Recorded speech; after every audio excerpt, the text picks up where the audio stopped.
दोस्तों इंडिया में कई सारी ऐसी कंपनियां हैं जो कि दूध का उत्पादन करती हैं, जैसे कि अमूल, सुधा। ये सारी कंपनियां जो हैं इनका एक जगह कहीं भी मैन्युफैक्चरिंग प्लांट है जहां पर छोटे छोटे जो किसान होते हैं वह दूध को लाते हैं और ये जो कंपनियां हैं उन्हें अच्छे तरीके से पैकिंग वगैरह करके लोगों तक पहुंचाती है। तो दोस्तों होता क्या है कि यहाँ पर किसान लोग, जो छोटे छोटे किसान जो भी होंगे, वो बहुत बड़ी मात्रा में दूध को लाते हैं और इस तरीके से इन कंपनियों का हर बड़े बड़े सिटी में फ्रेंचाइजी होता है या वेयर हाउस होता है जहां पर दूध को पहुंचाया जाता है और उस तरीके से उस बड़े बड़े सिटी से लोगों तक दूध पहुंचता है। तो इस तरीके से एक चेन बना हुआ है जिससे जो भी कंपनियां हैं अपने पूरे भारत में फ्रेंचाइजी को बनाकर दूध को डिस्ट्रीब्यूट करती हैं।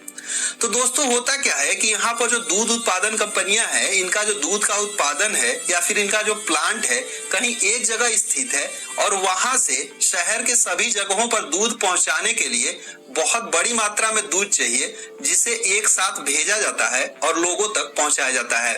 तो इस तरीके से इस प्रक्रिया में दो चीजें शामिल है जिसके थ्रू ये जो प्रोसेस है किया जाता है। पहला जो है रोड के माध्यम से और दूसरा जो है ट्रेन के माध्यम से। लेकिन दोस्तों दूध एक ऐसी चीज है जिसे ज्यादा दिन तक स्टोर करके नहीं रखा जा सकता, क्योंकि वो खराब हो सकते हैं और यहाँ पर रोड ट्रांसपोर्ट के जरिए इन्हें पहुंचाना बहुत कॉस्टली पड़ता है। इसीलिए ये जो कंपनियां हैं अपने ट्रांसपोर्टेशन के लिए रेलवे का सहारा लेती हैं, क्योंकि रेलवे के माध्यम से दूध को 24 घंटे के अंदर किसी भी दूसरे सिटी में पहुंचाया जा सकता है। इसीलिए यहाँ पर भारतीय रेलवे इस तरीके का मिल्क वैन डिजाइन की है जिसमें दूध को रखकर कोई भी जो दूध बनाने वाली कंपनी है वो अपने मैन्युफैक्चरिंग प्लांट से किसी भी बड़े सिटी के वेयर हाउस या फिर फ्रेंचाइजी तक अपने दूध को पहुंचाते हैं। तो दोस्तों यहाँ पर होता क्या है कि इसके लिए भारतीय रेलवे की तरफ से मिल्क वैन या टैंकर बनाया गया है, जो कि स्टेनलेस स्टील का एक टैंकर होता है और इसकी खासियत यह होती है कि इसकी जो बॉडी होती है वह पूरी तरह से इंसुलेटेड होती है,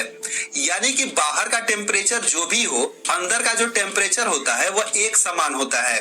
जिसके कारण इसके अंदर रखा दूध खराब नहीं होते हैं। इसीलिए यहाँ पर ये जो कंपनियां हैं इस तरीके से मिल्क वैन में लोड करके या फिर कहिए इसमें दूध को रखकर और दूसरे सिटी तक पहुंचाते हैं।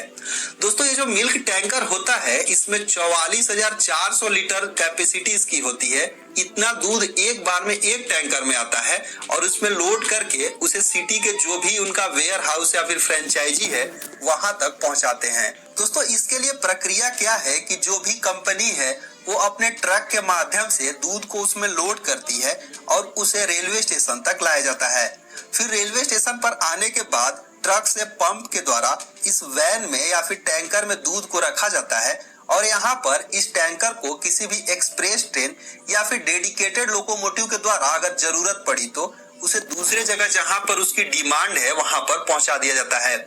दोस्तों अक्सर इसे किसी सुपरफास्ट ट्रेन के पीछे लगा दिया जाता है ताकि यहाँ पर उसका स्टॉपेज कम हो और वह जल्दी से जल्दी उसे जहां पहुंचना है वहां पर पहुंच जाए। यहाँ पर मिल्क वैन को कभी भी गुड्स ट्रेन के साथ नहीं लगाया जाता है, क्योंकि गुड्स ट्रेनें बहुत समय तक कहीं भी खड़े रह सकती है और ऐसे में सारा दूध खराब हो सकता है। इसीलिए इन्हें कोशिश यही की जाती है कि पैसेंजर ट्रेन या फिर ज्यादा जरूरी होने पर डेडिकेटेड लोकोमोटिव के द्वारा भेजा जाता है। सो दोस्तों इस तरीके से आप समझ गए होंगे कि भारतीय रेलवे की जो मिल्क वैन होती है उसमें दूध कहाँ से आता है और कहाँ जाता है और इसकी पूरी प्रक्रिया क्या है। तो उम्मीद करते हैं आपको चीजें समझ में आई होंगी। सो इस वीडियो में बस इतना ही।